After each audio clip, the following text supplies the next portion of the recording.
Sean takes people off of drugs, alcohol, cigarettes, snuff, cigars, works with weight problems, deals with stress, fears, phobias, anxieties, works with people that are terminally ill, dealing with pain, dealing with medication.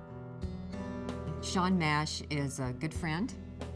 He taught me how to slow down, to think for myself. One day he comes to me and says, "Why don't you just come to me and quit smoking?" I could go to him and say, this is what happened yesterday. And different than any other therapy, we would say, okay, let's deal with it. He was very supportive of me and who I was, and helping me to become the most and best that I can be. He's like a father figure to me.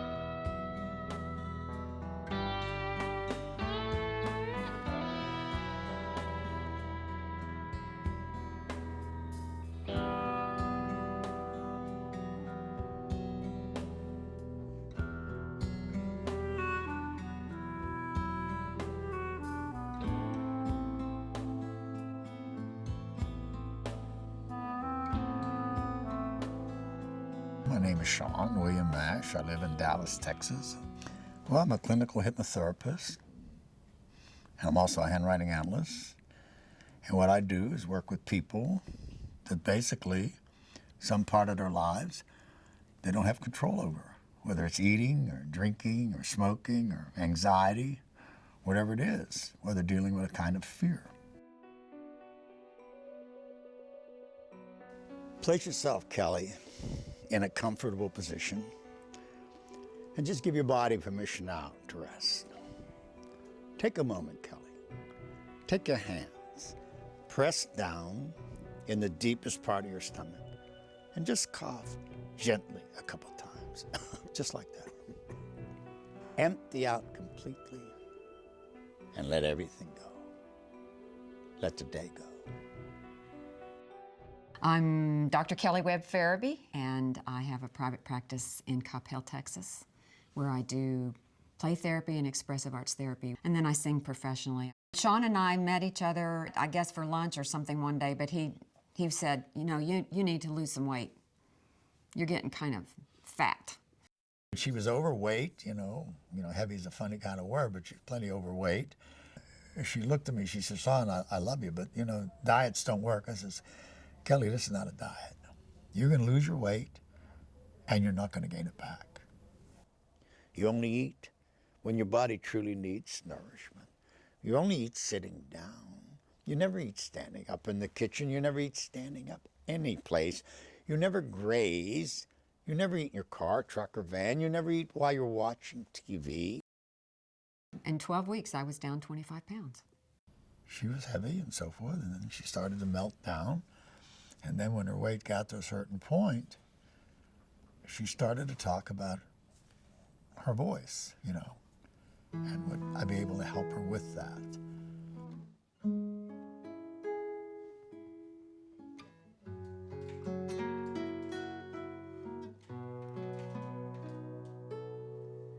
I've always had performance anxiety, and I think a lot of performers do, but I really wanted some help with it. I couldn't even let myself stand at my piano and sing for even 10 minutes a week when I first started because of the trauma. I was in college and I was asked to sing the soprano solos for the Texas All-State Choir. The professor who was directing the All-State Choir threw some solos at me and he said, "You're gonna sing them, and I hope you fall flat on your face." Your mind is calm now. Your nerves are quiet. There's a feeling of peace and tranquility spreading throughout your body. You're relaxed now. You feel calm, you feel safe. When he is working with you, he is so focused in. It's like he's channeling something, and you're hearing exactly what you need to hear. And it's very powerful. Some of the language that he used in my sessions would be the mouth of the soul. Laying there and listening and hearing him say, "The mouth of your soul, this is God's blessing, let it out." You know, I would have tears coming out of my eyes while I'm laying there because it touches me in such a deep place. And it is what I want to be in touch with. And I think people want to be in touch with that. When I'm talking with someone or working with someone if you've ever seen me work or talk to people, I don't have a script. I go with where they're at, you know, and I become very empathetic. I can move into a person and move back out in 2 minutes, but know where they're at. I become them. When people come to see me, quite frankly, they've been other places, so this is like the court of last resort. What would you like me to focus on, basically? Staying in the now? Staying in the now and de-stressing. When all of it starts piling on, Okay, you need to de-stress I need fast. to, yes. It's like close the door, countdown. Yeah, and you're breathing slow and you're able to go down. Okay. Place yourself, Karen, in a comfortable position.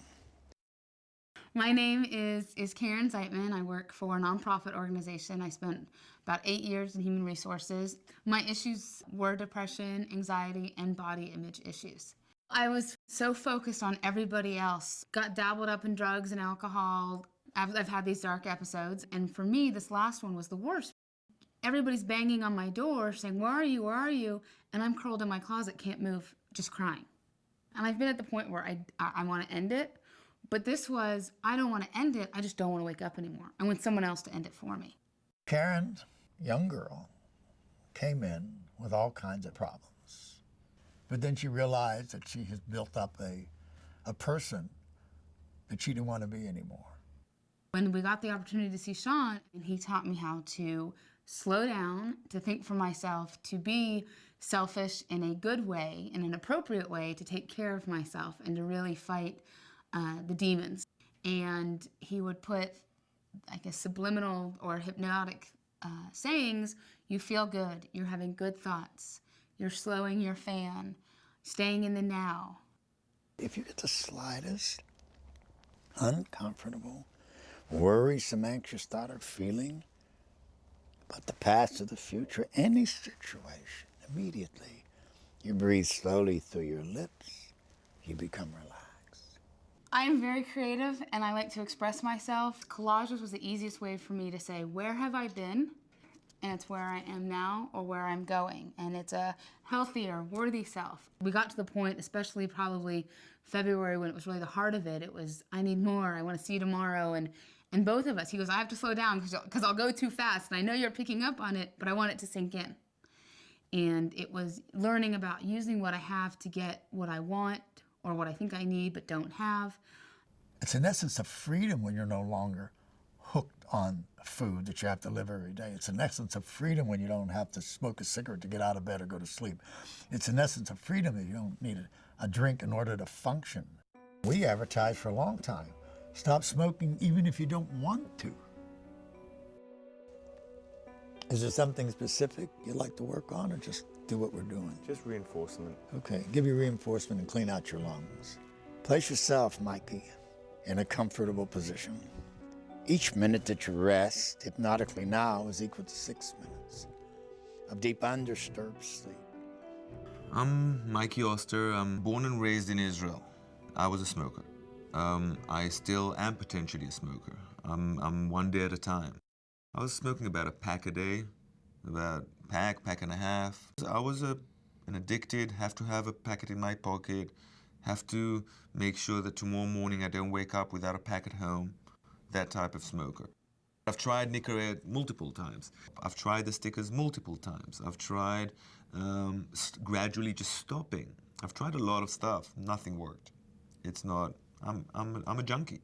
When you're taking someone off of cigarettes, the only difference between cigarettes, morphine, heroin, or alcohol, or crack is the availability and the cost.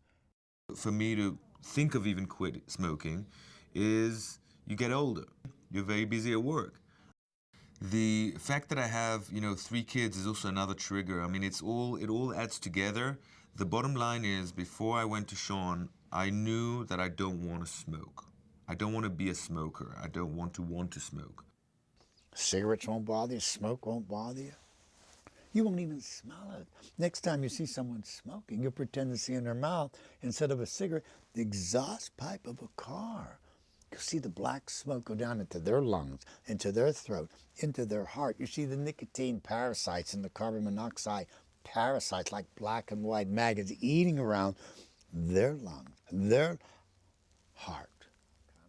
His calm voice, his deep voice, it makes things slowly sink into you.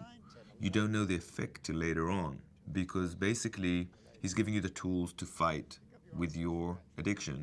He's trying to deal with the now, me not needing the cigarette right now, me understanding what this cigarette would do to me, the temporary amnesia and all the related stuff, and me knowing that I can hold on for this cigarette, I can hopefully hold on for the next one, and maybe tomorrow. He knows he's not a slave. It's his choice. If he wants to smoke, he can smoke. But he chooses to be a non-smoker for 1 more minute, 1 more hour, 1 more day at a time. I'll count again. 1, 2, 3, 4, 5. Take another deep breath. Pick up your arms and stretch. Reach for the ceiling, Michael. Open up your eyes. Be wide awake. Rested, refreshed, replenished. Feeling good. This is Sean Mash saying, have a good day, a good night, a good life, and good luck. Choice is yours. I think today it's unbelievable. Sean Mash and I are partners. His failure is my failure, or my failure is his failure, and my success is his success as well. And it's a work in process. Without Sean Mash, no question in my mind, I would still be a smoker. Clinical hypnotherapy is a process. It's a healing science as I look at it. He has completely changed my life. I have meaning in my life. I don't do things I don't want to do for other people. I don't just for the sake of doing it or pleasing them. Sean brings a part of himself that he really wants to help people, and he cares deeply for people. I mean, I'm his biggest believer today, but did I think it was a miracle then? No, because it's a process.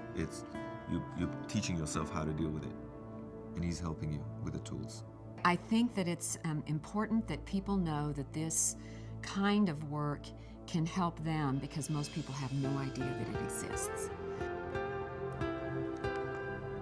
I really never think about not succeeding as long as they cooperate, as long as I have enough time.